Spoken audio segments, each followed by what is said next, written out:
This episode is brought to you by Progressive Insurance. Fiscally responsible, financial geniuses, monetary magicians.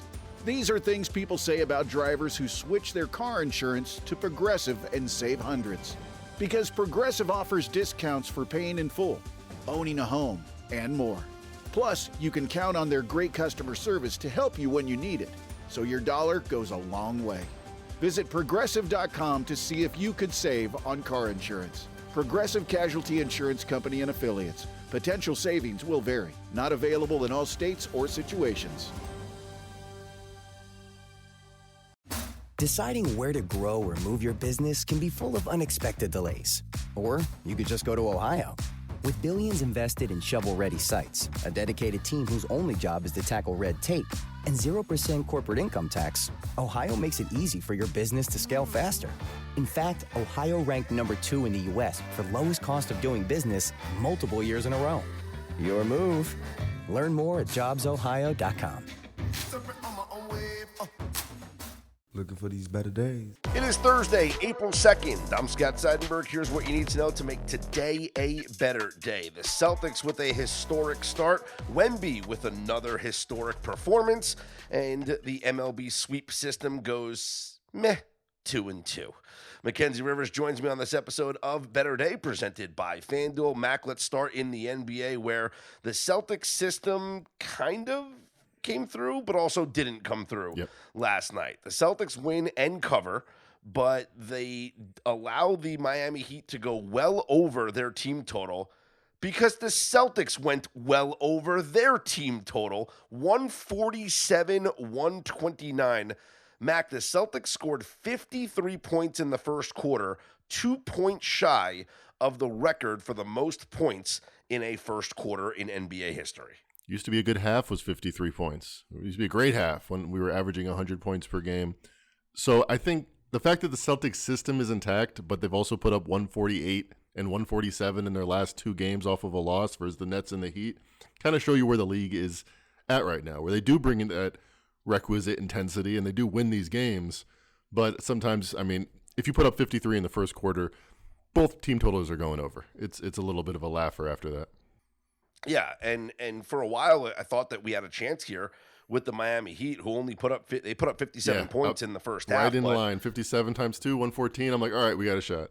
We got a chance, exactly, because I'm thinking like it's going to be one of those fourth quarters where they only score 19 or whatever. The Miami Heat scored 45 points in the third quarter, so that was when I knew that she was done with. But the Celtics do get the win, they get the cover. So if you played both sides of the Celtics system, you laid the -5, covered easily. If you bet the Heat team total to go under, it was a loser, unfortunately. Elsewhere last night in the association, Victor Wembanyama. I mean, we talked about him earlier this week, Mackenzie, about why is he not getting enough love to be the MVP. Well, after a performance last night, 41 points and 18 rebounds, more people I saw on social media saying Wemby could legitimately steal the MVP from SGA. Now, granted, we were ahead of everybody, but still, it is now becoming more of a conversation each and every night as the Spurs continue to win and Wemby continues to put up monster numbers. Yeah, 29 minutes plus 16 in those minutes. I mean, no one on the Warriors can literally see, like Biggie used to say, you can't see me, can see what Victor Wembanyama is doing a foot taller than them. Here's the thing, though. SGA hasn't missed a shot in the fourth quarter in the last 2 weeks. He's like 15 for 15, literally. So there is no catching up. Put some respect on SGA's name. He's you could argue Victor Wembanyama is the best player in the world. I'm going to stick with my MVP pick from the preseason. Yeah, well, Wemby plus 300 still up on FanDuel to be the MVP. SGA, the overwhelming favorite, -360 to win the MVP. Elsewhere last night in the association, the Tankapalooza parlay does not come through as the Sacramento Kings upset the Toronto Raptors, ruining it for everybody And listen, I'm glad, Mackenzie, that you kind of backtracked and was like, "Hey, I know I jokingly said it's a lock, but nothing's a lock." Right. And it wasn't a lock. Toronto 12.5-point favorites on the close. They lose outright as the Kings get the 123-115 win. No, DeMar DeRozan's too old for this shit. He is not tanking. He is the one guy. He's gonna, how many more seasons does he have? So that's the pride in the NBA we like to see. All right, well, let's take a look at the schedule tonight in the NBA. The Suns are at the Hornets. Charlotte up on FanDuel, a 5.5-point favorite. Timberwolves visit the Pistons. Detroit laying 3.5, Mackenzie. Is this not enough? Should Detroit be heavier favorites here over Minnesota? I think it's very light. I think it's easy to see a team like the Pistons and say they're a one-man team. We haven't seen that. They have killed expectations. 6-1 ATS without Cade Cunningham since he's gone down. I think they make it 7-1. I think they are more than a point better than this Timberwolves team without Edwards. Yeah, we're talking ATS. They're 6-1 ATS with and straight up. But yeah, Edwards is questionable, so that's kind of probably a 50-50 line. We'll move if he plays or not. So, interesting game tonight also on Prime. This is like your doubleheader on Prime Video tonight. Lakers take on the Thunder in OKC. Currently up on FanDuel right now, the Thunder 9-point favorites. The Lakers coming off of a month in which Luka scored, 600 points, or he set the milestone 600 points, right, in 1 month of March, right? He's one of only 10 players to score 600 points in any month. And the Lakers went 15-2 in the month of March. Is this too many points for the Thunder to lay here? Yeah, I think so. And you know me, I'm rarely going to be on the Lakers, let alone on a LeBron team. But on the Lakers in general, I think that's the people they want to bet on. So that's where the value usually isn't. But backtrack about a year ago to the day, the Thunder and the Lakers were repeat matchup in OKC, and the Thunder were 8-point favorites. Now, Luka is way better integrated. He's a way better player than he was a year ago, way better shape. And everything else about the teams is relatively even. I think they've closed the gap with the Thunder. I don't think it's expanded. So I think 9 points is too much. Okay. Cavs are at the Warriors. Cleveland 10.5-point favorites. Pelicans visit the Blazers. Portland laying 6.5.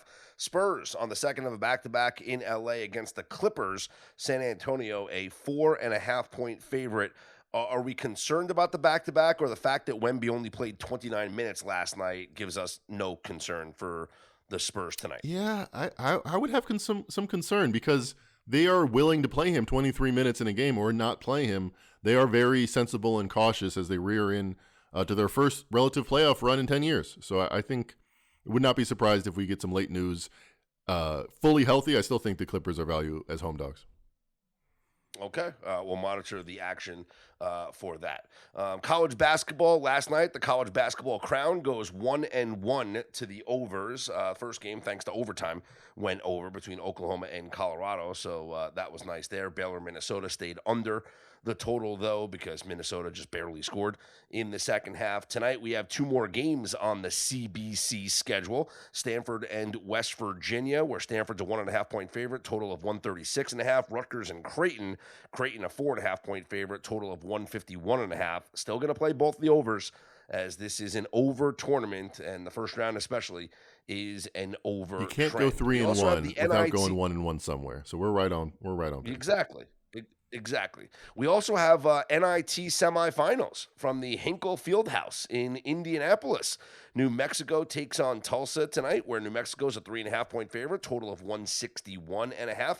And Illinois State against Auburn. Auburn, a 6.5-point favorite, total of 149.5. Are you thinking that we go with the one power conference team that's playing here right now in Auburn, who has, looked pretty decent against inferior opponents here in the NIT? I guess it's kind of a face-saving thing if they can win it. Like North Carolina won the NIT a couple years ago. I don't know. My instinct would be that they care less. This is like Manchester United playing in the Caribou Cup or something. But the big schools, I mean, they are just much more talented, have more money to spend on these players. Do you remember when the NIT meant something? No. Yeah, so it's no, I don't. I remember when people talked about it more. Yeah, like it meant something. Like, remember when the finals like used to be like at Madison Square Yep. Garden every year, and it was like, the NIT was a thing. Which, by the way, the NIT used to be like the NCAA tournament back in the day before like the NCAA tournament became the NCAA tournament, right? But yeah, like ever since they moved it from like Madison Square Garden to then like rotate it to different sites and whatnot, it just kind of like lost a lot of its luster, and plus all these other postseason. The same thing like, will happen in the tournaments are, Super like, Bowl if they don't put it in Vegas and LA every year. Yeah, Start the drumbeat. no, but also like these other postseason tournaments as well, like also like kind of change things. Like now we have this college basketball crown. I mean, with more power conference teams playing in this because the NIL prize money and whatnot here in Vegas. So that's kind of an interesting thing here. The last couple of winners here of the NIT. Chattanooga last year, Seton Hall in 2024, North Texas 2023, Xavier 2022, Memphis in 20. So the North Carolina win I'm remembering was like a decade ago, and I'm like, yeah, it was like last year, 2 years ago. I don't even. I have. They no idea may what have North never Carolina won it. was. I might have completely confabulated that. Have you heard of LLMs using hallucinate? Well, they have a new word, confabulate. It's not lying. It's making stuff up to fill in a gap. That's called lying. South right? Carolina won it back. South Carolina won it back-to-back years in 2005, 2006. Were you thinking of the great Ronaldo Balkman in South Carolina in 2006? That could have been it. It was a Carolina. Or you know what? No. Here's what you are thinking of is North Carolina played in the NIT finals in 2010 and lost to Dayton. Yep. So that's what you are thinking of. North Carolina was in the NIT championship game in 2010 and did lose there. All right. Only 15 years also, the women's tour. Yeah, it's still a long time ago. Yes. Still awaiting Final Four action for the real NCAA tournament, both men's and women. The women are tomorrow on Friday. The men coming up on Saturday, of course. Lots of great action and lots of great bettable action, Mackenzie, in college basketball. All right, let's talk Major League Baseball, NHL, where, Mackenzie Rivers, if we just listened to you, we would have cashed a beautiful payout yesterday. What would you do if your online store converted 36% more shoppers? You could take 36% more vacation. Another pina colada? Yes, please. Open a new retail location with 36% more square feet. Fantastic. Hire 36% more help. You're hired and you're hired. Shopify has the world's best converting checkout, up to 36% better than other e-commerce platforms. What you do with those extra sales is up to you. Switch to Shopify today at shopify.com/listen and get a $1 trial. Shopify.com/listen. Major League Baseball, the sweep system. The teams looking to avoid the 3-game sweep went 2-2 yesterday, and both losses. One was really hard to swallow. The other one was just annoying. So the 4 teams that were looking to avoid the sweep yesterday, I know in the newsletter we only wrote about 2 of them, but there was 4 of them yesterday. It was the Orioles. They won. They beat the Rangers 8-3. It was also the Padres, and they won, beating the Giants 7-1. The Red Sox were looking to avoid the sweep at the hands of the Houston Astros. 2-2 game with 2 outs in the bottom of the 5th inning, and Garrett Crochet gives up a 3-run home run to Carlos Correa. It was a 2-strike pitch. He just couldn't get the swing and miss, couldn't get him out, and that turned it into a 5-2 game. Final score was 6-4. The Astros beat the Red Sox. Boston is now 1-5. They've lost 5 straight games. That was annoying. The one that was hard to swallow actually might have been more annoying, so maybe we should flip that. But anyway, we had the Tigers looking to avoid the sweep at the hands of the Arizona Diamondbacks. Tarek Skubal on the mound for the Tigers. Mackenzie, if I told you before the day started, we're going to bet the Tigers to avoid the sweep against the Arizona Diamondbacks. Tarek Skubal's on the mound. He's going to go 7 innings, allow just 1 run on a first inning solo home run by the second batter he faces. Nobody else is going to score against him. He's not going to walk a batter. He's going to strike out 3 in 7 innings. Would you feel good about the bet on the Detroit Tigers? I would feel great about the under, and yeah, I'd feel great about the Tigers too, especially if you told me that the bullpen wouldn't give up anything. It's not like you blew a lead. Nope. So Skubal gives up 1 run. Kyle Finnegan comes in, gets 1 clean inning. Tigers lose 1-0 to the Arizona Diamondbacks. Zach Gallen with 6 shutout innings. He only struck out 2, and then the rest of the bullpen combined to allow 3 hits with 3 strikeouts. No runs scored. Tigers get blanked in Arizona 1-0. And not only was this just like annoying losing this game, but it's like the way they lost. Like there was one inning, I think it was like the 7th inning maybe. I don't know. I was watching this game like on and off during the day, and I think it was maybe it was either the top of the 6th or the top of the 7th where there was 1 out and the McGonigal gets a triple. So there's 1 out and there's a runner on third. It's very easy to score that run with less than 2 outs from third base and tie the game 1-1. Gleyber Torres lines out to first base and the runner gets doubled off a third. You got to be kidding me. And then it was like they kept on getting the leadoff runner on and then ground into a double play. It was just a very annoying game to watch for the Detroit Tigers. So they lose to the Diamondbacks. Doesn't appear like we have any teams that are looking to avoid the sweep here on actually we do. We have the Minnesota Twins who are looking to avoid the sweep here at the hands of the Kansas City Royals. So the Minnesota Twins looking to avoid the sweep at the hands of the Royals. It'll be Cole Reagans on the mound for the Royals, and I don't want to bet on him, Taj Bradley on the mound for the Twins. But the Royals winning game 1 of this series 3-1. They won game 2 of the series 13-9. So Twins will look to avoid the sweep today. The aforementioned Diamondbacks will be taking on the Atlanta Braves, game 1 of their series, and Atlanta is a -120 favorite there. Mets will take on the Giants, game 1 of their series in San Francisco, where the Mets are -126 with David Peterson on the mound. Robbie Ray goes for Los Gigantes. And the Blue Jays and White Sox postponed due to inclement weather already. Makeup date is scheduled for tomorrow, April 3rd. NHL last night. Mackenzie, we got to start listening to you when it comes to hockey. Hockey boggy. I mean, you knew it. You knew it, brother. You said, let's do that hockey, and we should have listened to you. Last night, the Colorado Avalanche were north of -400 favorites against the Vancouver Canucks. They played them 9 times. They probably the win numbers. 10. Not tonight. Yes, last night. Not tonight. Tonight, we skate with them. Tonight, we are the best hockey team in the world. Yeah, Mackenzie, you said it last night. You said, what do these guys have to play for, right? They got nothing to play for. Let's go Canucks. I called you crazy. I gave you the history. 3 times already this season, the Avalanche have been -400. They won every time. It was like, 57-5 going back the past couple of years, -400 favorites. Well, the Canucks took a 3-2 lead at the end of the first period. They extended that lead to 6-3 at the end of the second period. Mac, if I told you the Avalanche came all the way back to tie the game 6-6 in the third period, you would think that the Avalanche would go on to win that game, and it was be like, go figure, right? They were -400 to start. When it was 6-6, I bet they were -250, -300. Exactly.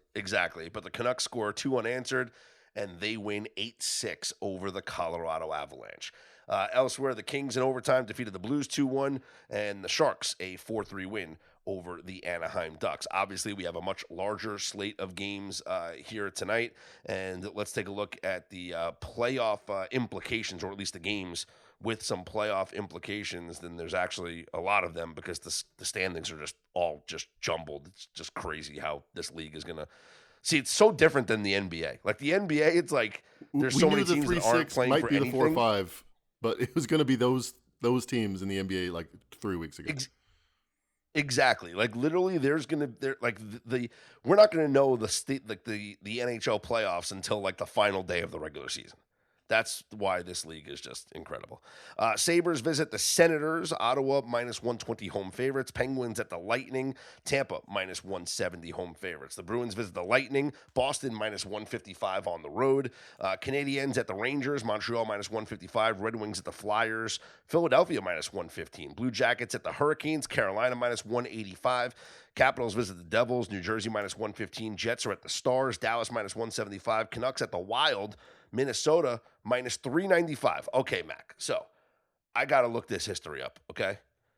You were just an underdog of over minus 400. So we're going to say that you were a dog of, you want to call it plus 300 or greater? Yeah, I see where you're going with this. You got the win. You got the champagne out the bottle. I'm guessing you're a little less than adrenaline at 100 the next game. History of the database. This goes back to 2009 when you are an underdog of plus 350 or greater and you win that game. In the next game, you are 8-9 straight up, 9-8 on the puck line. Those games are 10-5-2 to the over. Well, now, interesting. Should I say, what if rest equals 0? If you're on no rest, 1-2 straight up, 2-1 on the puck line, 3-0 to the over. Well, we know they can score. They scored 8 goals against the best team in the world. It would make sense that their defensive intensity. I mean, they have done. They climbed the mountain. I feel like it's happy fun time. Yeah, over. I like it. Yeah, it feels like it's an over. It feels like the Wild take like a 3-0 lead after the first period. It might have to be Wild. Team total over. It might have to be like team totals over, the game over 1.5 first period, Wild minus a half a goal first period. Like it feels like it's one of those type of games where the Wild are going to score like 7 goals tonight. Blackhawks are at the Oilers, Edmonton minus 245. Flames here in Vegas to take on the Knights, VGK minus 250. Maple Leafs at the Sharks, San Jose minus 120. Mammoth at the Kraken, Utah minus 130. Predators at the Kings, LA minus 125. We had some NFL news yesterday, Mac. First off, we found out that Puka Nacua is in rehab. Okay. Remember, there was an incident that had, an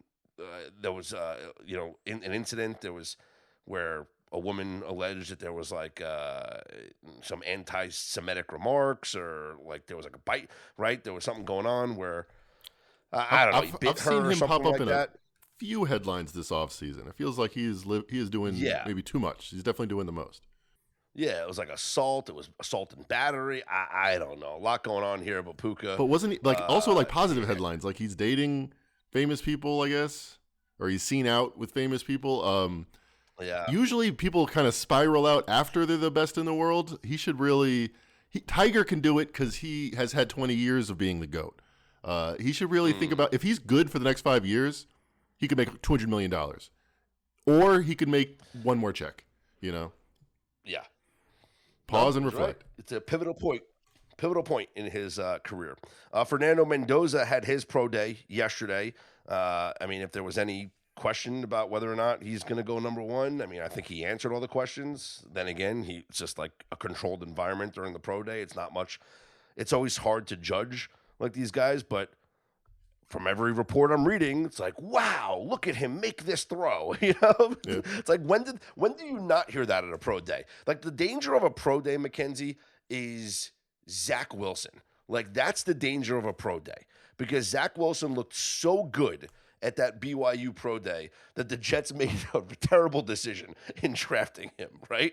So it's hard. It's hard to, just watch somebody throw in the controlled environment and be like, all right, that guy looks great. But there was never a doubt that Mendoza was going to be the number 1 pick overall. And then a big, I don't want to call it a bombshell article, but the big headline yesterday in the NFL was this article that came out on ESPN about the dysfunction within the Philadelphia Eagles organization and how Jalen Hurts is at odds with the organization, whether it's coaching, the play calling, the staff, the players. There's issues here in Philadelphia. I don't think that this is a surprise to anybody, Mackenzie. I think the offensive play calling has been an issue for quite some time. Kevin Petula had no business being an offensive coordinator last year. That's why he is out, and Sean Mannion comes in. They've had 6-7 coordinators in the last 4 years. It's crazy. See, that's the thing. Like, I used to make this argument with people all the time about Tony Romo versus Eli Manning, and everyone would say, "Oh, who's the better quarterback? Who's the better quarterback? Who's the better quarterback?" And I would say, look, Eli's put together the better career at this point. To that point, whatever. Yeah. Eli's put together the much better career. Eli's stats are better. Tony Romo's a better quarterback. Tony Romo's more physically gifted than Eli Manning. The difference between the two quarterbacks during that first period of their career was that Eli Manning had the same head coach and the same offensive coordinator, where Tony Romo had a different offensive coordinator every single season. And so it's like, how do you want a quarterback to develop and become, the best version of themselves when you're constantly changing systems and you're constantly changing the voice in their ear? Like, there's something to be said about consistency. And if you look around the NFL, the teams that have the most success are the teams that have the consistency. And yeah, the Eagles won a Super Bowl. They're great. Their talent is just so great, right? But there's a lot of inconsistency in that coaching room. And they've had Howie Roseman there for how long? Like 15 years? And that part of their organization? Well, that's the consistency. Front office. Yeah, consistency has gotten better and has proved to be the best. Same thing with their offensive line coach, who unfortunately passed away, but was there for 10, 15 years. And they always had a great offensive line. And that carried them. So they're looking for that consistency in the rest of their departments. I think no one ever talks about Nick Sirianni like the problem, and maybe he's not because he's just such a small part of that organization compared to the GM and the owner. But you gotta pick guys that you can ride with. You gotta have a crew. I mean, you're not. I think they won the Super Bowl because they had Vic Fangio, who's like maybe an all-time great defensive coordinator, definitely been in the league for 20 years. Yep. And they had Kellen Moore, who's also veteran. But outside of catching lightning in a bottle like that, you got to grow guys. You got to coach them up as the head coach. Yeah. Well, we'll see. Listen, we're going to get more NFL news. The draft is coming up soon, so we're going to get into NFL mode pretty much, by the end of this month. Hey, the calendar has flipped to April, so we are cooking now. Playoff time in both the NBA and the NHL. Baseball in full swing. XFL, Fezzik texting out. It's springtime, baby. UFL. It's the UFL. Oh, my bad. Not the XFL. Right? Wait, it's the UFL. I think there's now, both, right? or Not there the used to XFL? be. I should know that. No, they combined to the UFL now. Okay. It's just so bizarre. The UFL is redefining in-game communication, allowing coaches to speak directly to multiple. Okay. Yeah. All right. That's enough of the UFL talk. Spring football. Listen, knock it all you want. They did give us the hybrid kickoff, right? True. So knock it all you want. It did work. And the original XFL gave us the Skycam, by the way. Do you remember that? Were they the first to do it? It's ringing a bell. The original XFL with Tim McMahon. The original Vince McMahon NBC XFL is responsible for bringing the Skycam to. Yeah, I remember the first time I saw it with the kickoff, and I'm probably confabulating things, but wasn't it He Hate Me, like the best XFL player in history? Like I remember the camera swooping down for a kickoff. Rod Smart, was that his name? Yes, I'm gonna say yes. Rod Smart, He Hate Me. But that was the producer at NBC. Whether it was I don't know, it was Dick Ebersol was one of the heads at NBC, right? But he was a big guy, big producer there. But it was the NBC and the XFL created the Skycam, and that was what Now it's not. We can't watch a football game without the Skycam now, right? Right. It's incredible, the cameras on the ropes and stuff like that. Now it's just drones. But anyway, we'll one day the game will be mode played by towards the end of the drones, and it will be very boring. We'll still find a way to bet on it. Make sure you guys head to betterday.com. Take advantage of all the tools and resources we have available for you by becoming a Better Day Insider or Premium member. The MLB Game Center is exclusively for Insider or Premium members, as well as the NBA Game Center as well. The NHL database up and running. We're going to be uploading Baseball First 5 database now that we have some games to establish under our belt as well. So lots of resources, stats, tools, all available for you right in one place. Do all your research in one place at betterday.com. Plus, you can always check out our live odds and scores page where that is free. You can always get all the live odds and the scores of all the games and use our betting calculators to figure out your implied probability, parlay calculators, all that fun stuff. Make sure you're following us on social media. And for Mackenzie Rivers, I'm Scott Seidenberg. Here's making sure that today and every day is, you know what? A better day.